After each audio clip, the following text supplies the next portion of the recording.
Aye, we give you the facts. It's not what you think. Popeye Newsling, Young King, 1 yard, bless. Good morning, Popeye. Grandma watch Popeyes every morning and every night. Greetings, viewers and subscribers. So, as promised, this is part 2.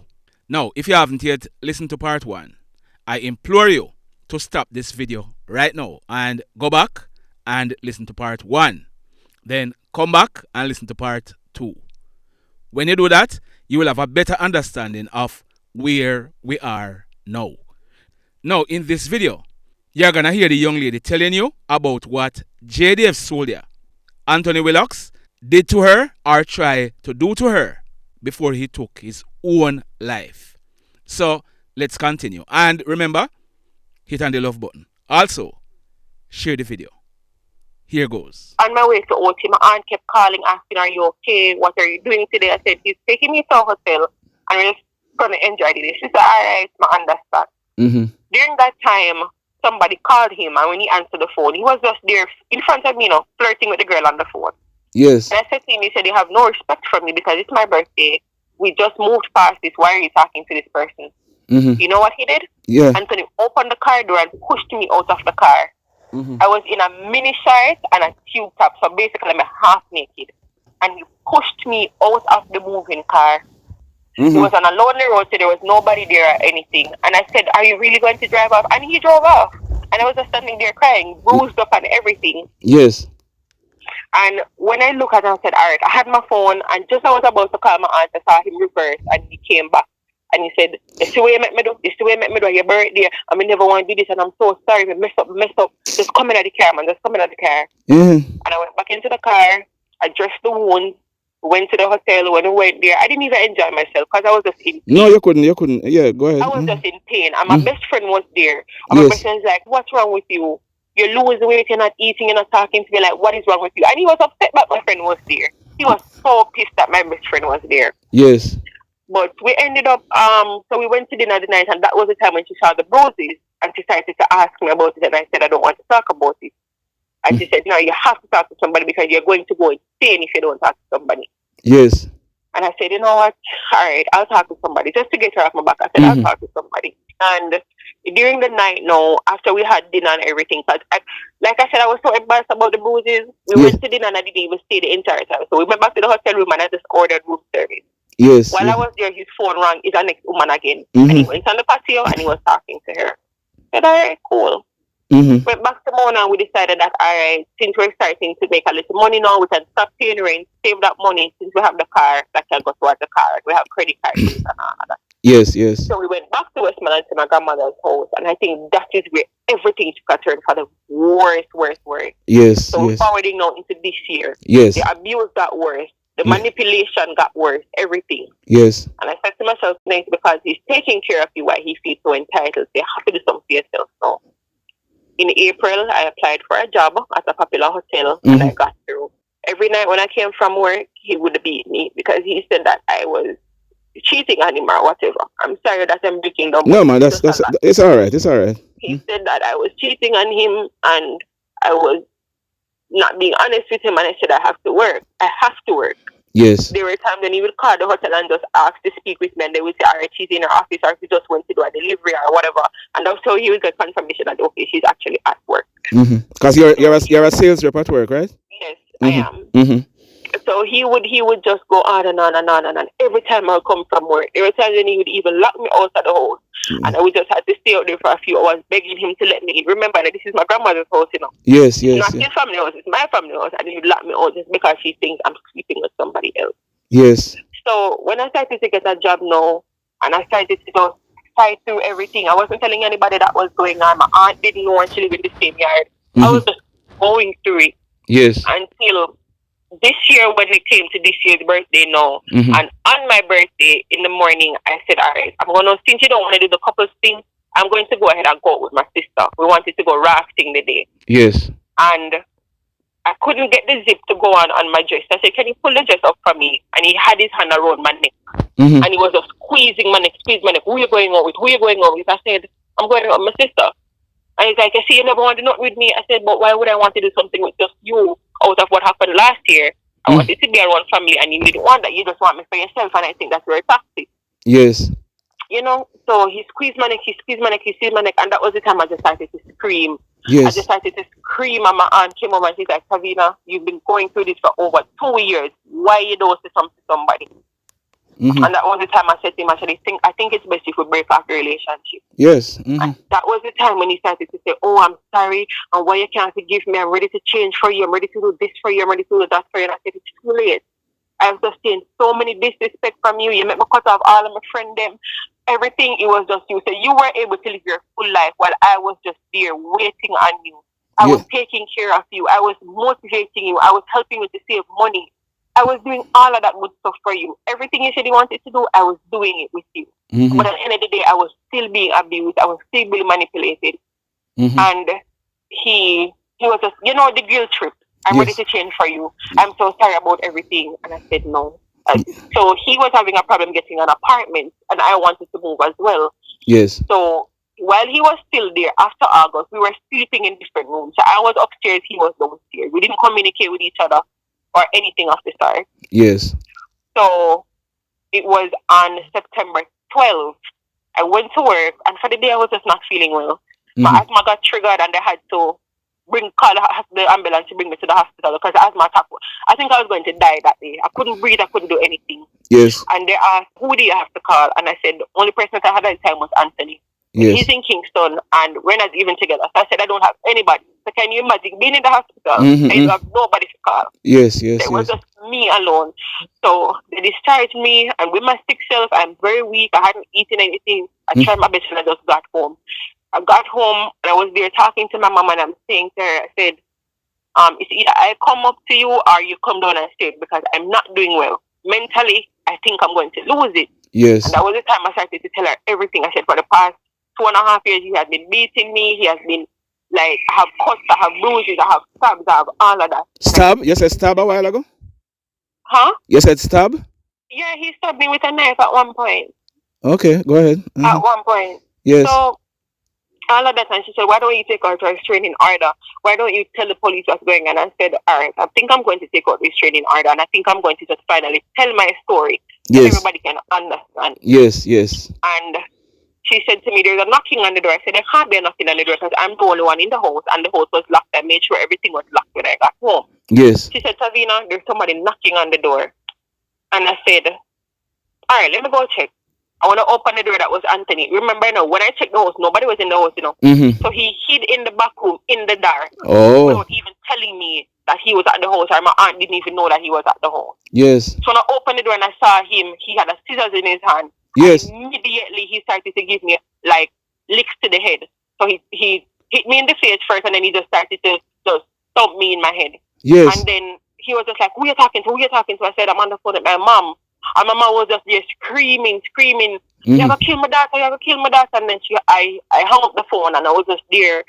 And then he had the scissors, and he was stabbing after me. And I was just trying to start, and I was just trying to say, listen, calm down. I'm not talking to anybody, calm down.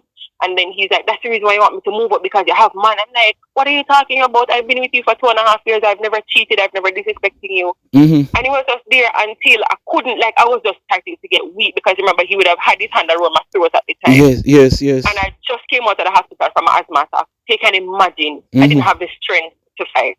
Yes. And I said to him, I said, I'm just coming from the hospital. And he said, you're too lie. And I had to show him the paper when I got discharged from the hospital. And that was the time when he let me go, and he's like, give me a phone, open me a phone. You said this was in September, right? This was in September, yes, last month. So he's telling you to open your phone. Go ahead. Open the phone. He said, open the phone. And I said, why am I going to open the phone? I said, you have the password to my phone. Your face ID is on my phone. I don't hide anything from you. He opened the phone. He went through it and just like, you delete things. I'm like, what? What are you talking about? I said, you're just scared that I'm doing the same thing to you. And he said, no, that's not the case. We just have a feeling to you, give me a bun, and you cheat on me. I can't do this no more with the Savina. And I'm just like, all right, cool. So then all of a sudden, he just started to raise his voice. He started to break things in the room. And I was just like, all right, I have to find a way to escape. And you know what he did? So while I was just there trying to catch my breath and find some strength, he locked the room door, he locked the windows, and he locked the door that would have prevented me from going at the balcony. He This locked this all of was those this was at your grandmother's house, right? This was at my grandmother's Yes. house. Go yes. So if I scream, nobody can hear me. If I try to run, I wouldn't have the strength or enough time to open anything because he locked everything. And he Yes. just stood there with the scissors and he's saying, "Is either you're going to talk or I'm going to kill you." And I said, "What do you mean?" I said, "You have access to the phone. There's nothing in the phone." I said, "Why are you acting like this?" And then he grabbed my throat again and he stabbed after me and I dodged it. And the other stab, I was trying to take the scissors out of his hand and it cut me. Like one stab went to my hand, Yes. one cut me like this. The thing cut me on my leg. Yes. So when I realized that it cut my hand, I realized that I couldn't feel my big finger and blood was just everywhere on the mattress, on the floor, and my clothes. Everywhere blood was. Yes. And no matter how I screamed, nobody couldn't hear me because the doors are soundproof, the windows are soundproof. Yes. So nobody couldn't hear anything. And when he started to see the blood, that was the time when he dropped the scissors and he came over to me and he said, "See, you keep on to make me hurt you. Jesus. I don't want to hurt you. I can't do this, Savina. You keep on to make me hurt you. You know, so I love you." And I'm just like, God. Like, this is just too much. Yes, yes. And I had to calm him down because he made up his mind that he was going to kill me the night, and I had to calm him down. And when I calmed him down, I woke up in the morning and my aunt was calling me, my brother was calling me, everybody was just calling down the phone. And he took up the phone and he said, "This is the reason why me can't get better because everybody just want to call me when we do things. Nobody don't want to forgive me." And he slammed the phone into the wall. Yes. And I said, "Why would you do that?" I said, "Do you know how hard I worked to buy that phone?" And he said, he was just on and on and on. I said, "All right." I said, "You're going to have to fix the phone." I called the police officers and... At Witan? Yes, I called the Witan police station, yeah. And the police talked to him and they said, "All right, only just fix the phone and whatever." Yes. So we went to Montego Bay at the phone shop. He fixed the phone. It cost him, I think, 30-something thousand. Yes. To change out the entire body. And while we were going home, I saw his brother. And I said to him, I said, "Can't you talk to him?" I said, "He has an anger issue. Can't you talk to him?" And the brother stood there. And until now, the bigger brother don't even say a word to him. Yes. And that's the time he had the phone in his pocket. And I'm like, "Can you tell him to give me my phone? Can you tell him to just calm down?" And he said nothing. I said to him, I said, "I'm feeling weak. I haven't ate anything from mine." And he went into the hotel and he bought me a cranberry water. And that was the last time I set eyes on Anthony. I knew he got an apartment in the town. But so hold on. Where, so what, he left or what? No, so while we were in the town, Yes. I had to go back to Westmoreland because I said to him, I said, "I want a break. Okay. I'm going to go by my other grandmother's house and just take a break from everything." Yes, yes. And so he got an apartment in the town. My apartment was just on the way being cleaned up and everything. So I said to him, "I'm going to go to my grandmother's house until my apartment is ready." He didn't know where I was staying or anything. Okay. So he went back to his apartment, and while I was on the bus, I said to myself, I said, "You're not going back."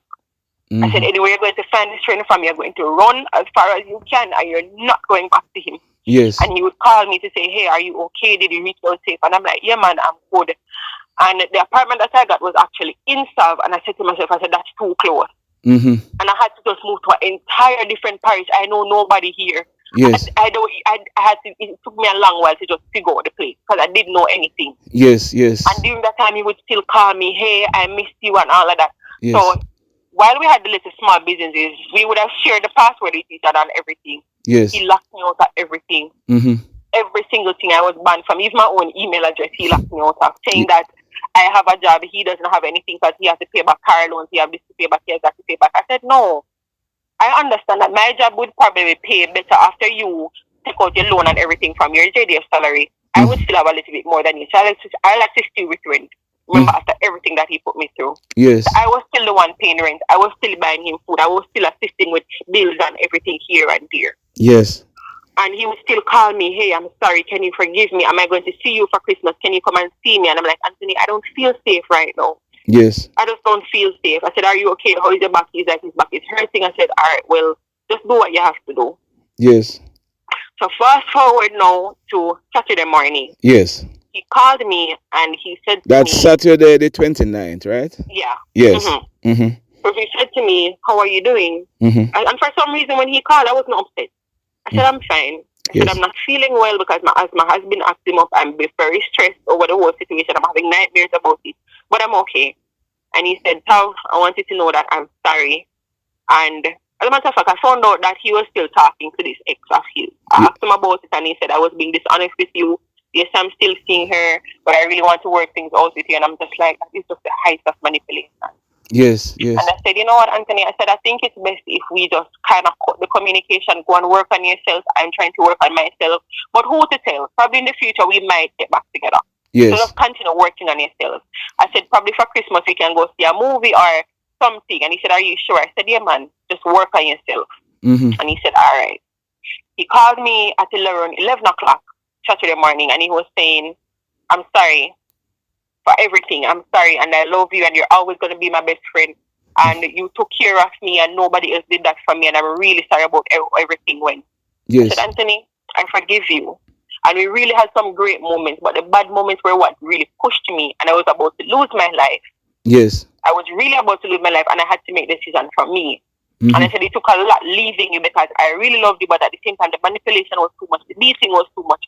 No family, no friend knew what was going on. So I had to live through that all by myself. Mm-hmm. And I said, it was too much. And he said, all right, he understands. The next video I got from him was him sitting in a bush place telling me that he said, Tab, I'm sorry. And all of that. Hold on. You just said the next video. Did he send one before, or it just has misspoke? So I mean, like the next time he would have communicated with me via video. Yeah? Yes, yes. And when he sent the video, he was just sitting in this bush place talking about he's sorry, and he found it. He said, for the past 2 weeks, I've just been going through so much mentally. Yes. Everything is just affecting me for the past 2 weeks, and I'm really sorry. Mm-hmm. And then he said, I wish I could take back everything that I did to you, and I hope you know that I love you and you're always going to be my best friend. Mm-hmm. And I deleted the video, and I said to him, I said, why are you talking like that? Where are you? Mm-hmm. And then... Oh, you deleted the video? You deleted the video? Yeah, I deleted the video. Okay. I deleted the video. Okay. And then he said, where are you? And I said, no, he said, you don't need to worry about where I'm at. Just know that I love you. And he said, I apologize to everybody already. And I said, why are you talking like that? At 2:20 now, he called me, and I missed the call. I called him back, and he didn't answer. Mm-hmm. Then when I look, he sent me the picture with the rope around his neck. I tried calling everybody. I called my mother. I called my father. I called everybody. I said, please, my beggar, call him. What time you would have seen that? He sent me the video at 2:20. He sent the picture at 2:20. Okay. Mm. So while trying to call everybody, I said, all right, I don't know where he is. So I called a police station in Montego Bay, and I said, I think my ex-partner is about to commit suicide. I cannot tell you where he is. I can only tell you his name. And they said to me, miss, you have to have the current information so that we can go and find him. I said, he's somewhere in Montego Bay. I just cannot tell you where he is. And then, so during that time, it would have, so remember I got the picture at 2:20. Yes. I would have been calling down everybody trying to see if they can locate him. I don't have his bigger brother's number, but his sister started to call me. And I was missing the call because I'm on the phone with the whole world trying to see where the hell he is. Mm-hmm. When his sister called me now, trying to call her back, I wasn't getting her. At 4:20, I think, 4:20, yeah, about 4:20 thereabouts, I sent the picture to her number that I would have had. And I said, I think this is a picture that your brother sent me. Please call your older brothers and have them look for him. I don't know where to tell you that he's going to find him. Mm-hmm. Around after 6, somebody called me back and said, she's not using the phone, but I'll take the phone to her. Mm-hmm. And she said, tell what happened. I'm going to say, brother, it look like your brother will go commit suicide. You know, somebody needs to go look for him. I'm going to start crying. And the brother in the back said to me, if you want to kill himself, you're not going to kill himself of a woman. And I said, it's very serious. She said, all right, let me call the bigger brothers and get back to you. Mm-hmm. When the other brother called me, it was like after 8 going to 9 o'clock. And he said, Tav, what me here say I go on? I'm going to say, brother, send me a picture with the rope around his neck, and him send me a video. At the time, when I look back in my recently deleted folders, I found the video and the picture, and I forwarded it to him, and then I deleted everything from my phone. Yes. So when he got that now, he said, what do you think he would have done? I said to him, I said, go to the house where you guys grew up, right by your father's grave. That's the only place he used to talk about. Mm-hmm. And he said, all right, him run go up a top yard. When he called me back, I heard him scream, and he said, Tav, him kill himself, you know. And immediately, asthma attack. Immediately, I started to bleed. Immediately, headache. Immediately, everything just happened. Like, my body just let loose. Mm-hmm. And I was just like, dear God, him really kill himself. Mm-hmm. And then everybody was just there. So I said, all right, could you close the house and not allow anybody to take a picture of him like that? I don't want to see him like that. Mm-hmm. And he said, all right. And that was the time his aunt took the phone. I said, call the police. She said, all right, so call the police. And I was just there back and forth with them. Mm-hmm. I think the body was removed at around 2:20 in the morning. And then they said, all right. Mm-hmm. They gave the police officers my number, and I said, all right. Mm-hmm. So when Carp called me yesterday, he said, Vina, give me a rundown of everything. Mm-hmm. Because I know you guys were close. And I said, I must be current partner. The relationship, you can probably say, we just break up literally. Because it's just probably like a month now since we've been officially separated. And then I told him everything about the abuse. I told him everything about his sickness and all of that. And he said, "Whoa, you went through so much with him." And I said, "Yes." And I said, "What's going to happen from here?" And he said, "It's basically a dead case because it's suicide." Yes. And I said, "Okay." I informed JDF. He said for the entire day, his family kept calling, asking me questions. Oh, pictures are being deleted from his Facebook page. I want to know about that. I said, "I don't have access to his Facebook page. So anything that's going on, you cannot ask me. What is the code for his phone? I don't know the code for his phone. Well, you have less him. You have no money for him?" I said, "No, I don't have any money for him." "Well, him tell me, say, you are the beneficiary upon him life insurance." I want to hold that I go. I said, "What do you mean?" I said, "When he told me that, I thought it was just word of mouth." And of course, he could have had all of that verified because he had access to my passport, to my ID, to my CRS. If he wanted all of those documents to verify my identity, he had access to that. So he didn't need me to do anything. So when him tell me that, me just, a man can't tell it anything. I just thought it was word of mouth. Yes. So they were just asking me about a question, and then they were saying, like, in the video, he said for the past 2 weeks he has been going through some things.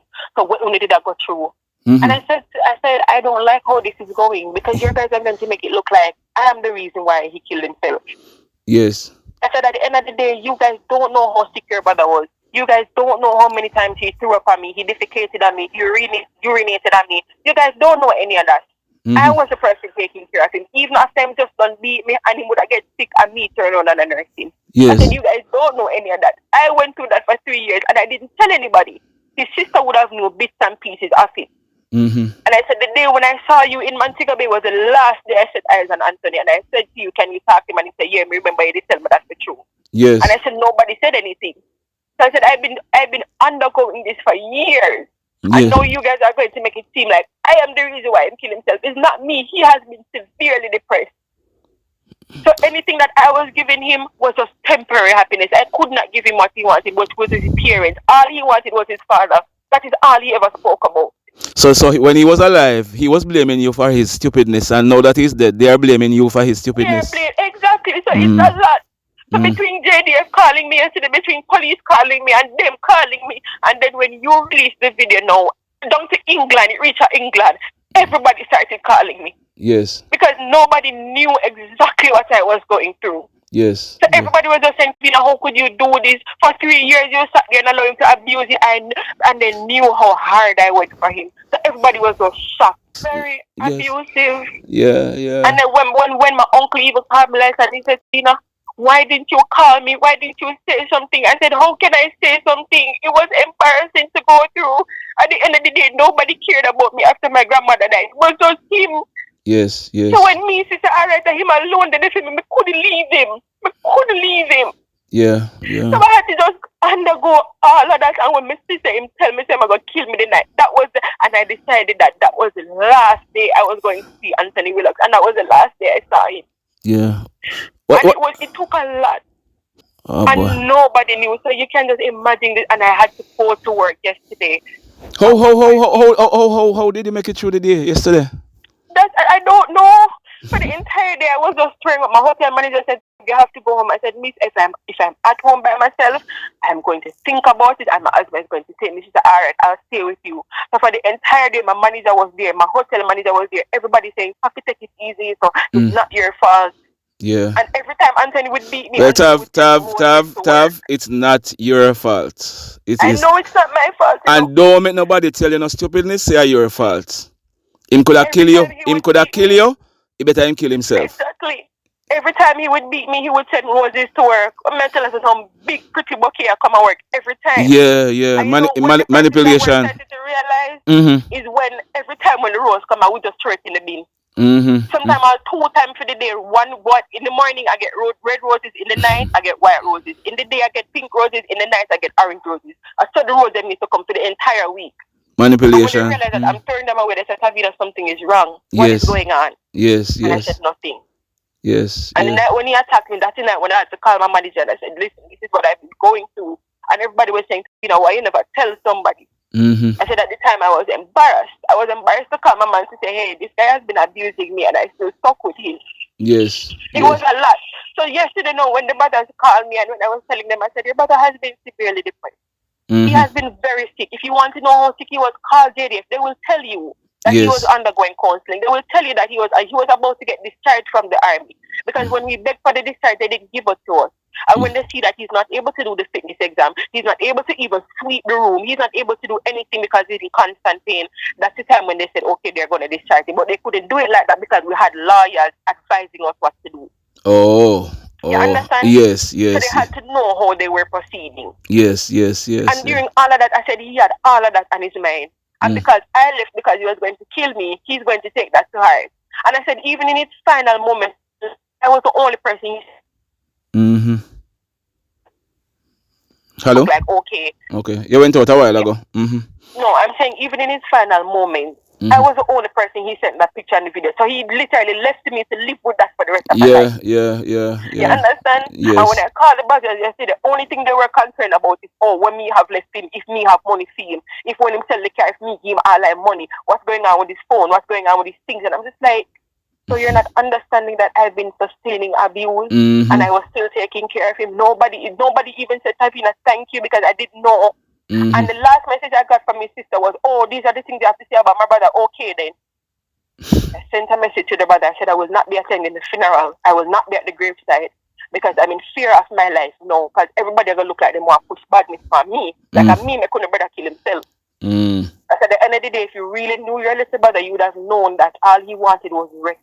He wanted to stop feeling pain. He wanted the thoughts to go away about his father and his mother. He wanted everything to go away. He had childhood trauma. He wanted all of that to be erased. Yes. And the only way he thought best was to kill himself. I cannot be blamed for that. No, you can't.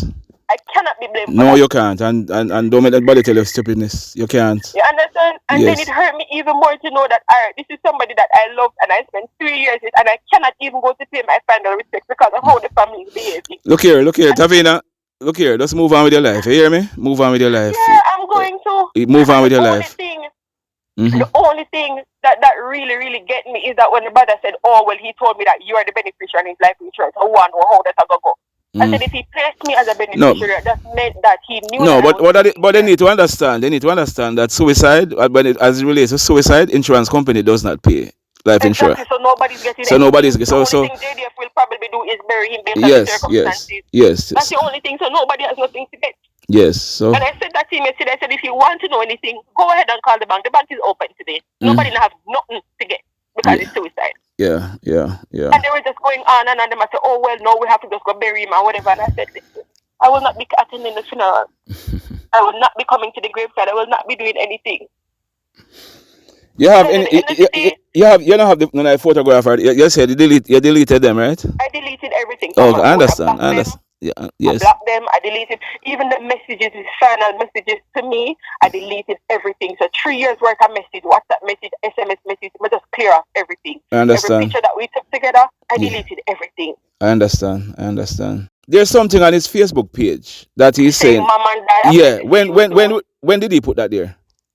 That was there when I first met him. So that was there in 2020. And then after so he took it down and he put something about your teeth is white, just smile, because he had a really nice smile. And then after him and I broke up, that's the time, because he was saying that, Tav, I'm not going to take down the pictures of my Facebook page. I'm going to leave them there because you were good to me. So when I went back on the Facebook page to see if he really had the pictures up, like he said, back in September. That's the time when I saw the caption. And I said, why you have to make the whole world know it's for the press? Just work for yourself. Just be so hold on. Input up that in September. In September after we broke up, yes. So I don't know if there are pictures of me and him on his Facebook page. Like I said, I haven't been on it since September. So I don't know nothing about nothing. I don't know if there are pictures of me and him from his birthday on it. I don't know. Yes. I don't know. Because his brother calling about there's stuff being deleted from his Facebook page. I said I don't have access to his page. The only thing Anthony gave me back access to was my little side hustle. That's the only thing he gave me access to 2 days before he passed. So you have that. You get back. You get back. That's the only little thing I have, yes. Okay. But how they were talking yesterday, and I'm just like, nobody understood what your brother was going through. And at the end of the day, I'm not saying that what he did was right, but I'm kind of contented now to know that he's resting. He's not feeling pain. He's not worrying about anything. He chose the path, and you are safe, and that is.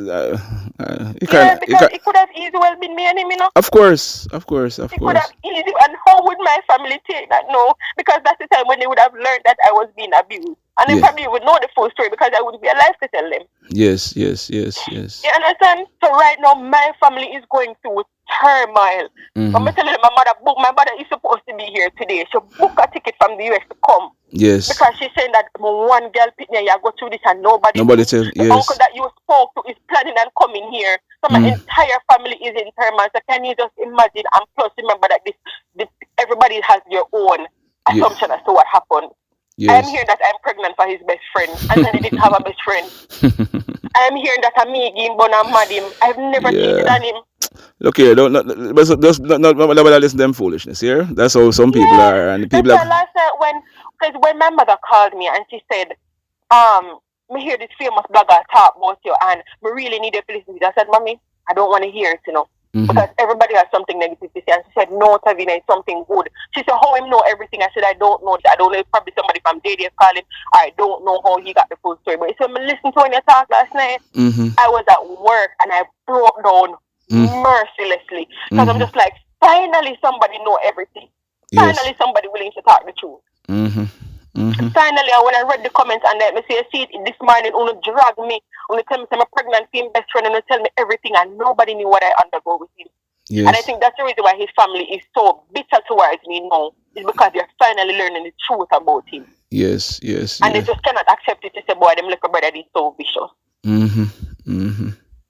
My entire family is distraught. Everybody is distraught. I'm the person now that have to live through all of this, you know. Yes. Because remember, social media is one thing. My family coming down, everybody now will want question because they're planning on having a big intervention. So I'm going to have to sit in the middle of that and tell everybody. JDF is calling me saying that, Vina, you undergo so much, we're going to extend counseling to you. And I'm just like, dear God. Just listen, my man. Just open up and get this out. You understand? Just talk. Your family want to come. No cover up nothing. Just say your story and move on. Because if you keep it inside of you, it will go affect you. You understand? So just talk. Just talk. Are the best thing that if you feel like crying, just cry. Just open up. Because this too shall pass. You are still young. You know, I know you caused nothing. You could not have prevented it. So just just move on with your life. Just open up and talk to who willing to listen and move on. Trust me. Yeah, man. It takes a lot and it feels very overwhelming, to be honest. I know. And it's going to take a while to get over. It's going to take a while. It's going to take a while. And then I said to myself, at the time, it's like I don't get a break. Yes. Your mother died and nobody was there for you. I was the person. Yes, when my grandmother died. Yes. And when I saw how all the family was behaving, I buried her within 3 weeks. I didn't even allow them to do an autopsy. When they called me the morning and they said that she's sick, and I spoke to her on the phone, I said, Mommy, what's wrong with you? And she said, me just not feel good. I said, all right, I'm coming down. And she said, you can't go drive, come down till late. I said, all right. In the morning, they called me, and my little brother said, she's unresponsive, she's not talking, she's not doing anything. I said, all right, bring her to the hospital, I'm coming. And when I got to the hospital, she was breathing fine and everything. And the moment I touched her heart rate started drop. She started get cold. How long ago she passed? 2019. When? It was in October 2019. And then I met Anthony in January of 2020. Yeah. You understand? So you see the trauma. Yes. And when I said to her, I said, why you have to do this to me? You were fine when everybody else was here. Why when me come, you want to come dead for me? You understand? Yes. And somebody said, my therapist said to me at the time, you were all she needed in life and you were all she needed in death. Just try push past it. Yes. And in 3 weeks, I buried her. So imagine having to identify somebody. My grandmother took me from my biological mother when I was 6 weeks old. Wow. 6 weeks. Wow. So I've been with her my entire life. Yes. And to know that she just dead unexplainable, just like that. Yes. So and then I met him in 2020 now, and he provided some form of peace in the first time. Yes. He understood because he lost his parents as well. So he understood my pain. Yes. And then all of a sudden, trauma, beating, abuse, manipulation, toxic, everything started to happen. And then just when now you're moving on one new place, you start the good in your job, you start feel like you again, you start eat, you start exercise, boom, go kill himself. It's a lot. It is genuinely a lot. I know. And that's why when the police said to me, I said that you need to go and get counseling, I said, God, I probably really need to talk to somebody because I feel like I don't get a break from life. I don't get a break. Don't blame yourself, Mr. Man. No blame yourself. You're young. You want to hear some people's stories in their life, yeah? Just no blame yourself. No blame yourself. No blame yourself. No blame yourself. Just. But you have my number. Anytime you're ready, if you want to call me and reach out. But really, just stay strong, keep your head up, and I will. yeah, man, and we'll talk. All right. Thank you so much. I appreciate it. Yeah, man, you're welcome. Cool. All right. Blessed love, everybody.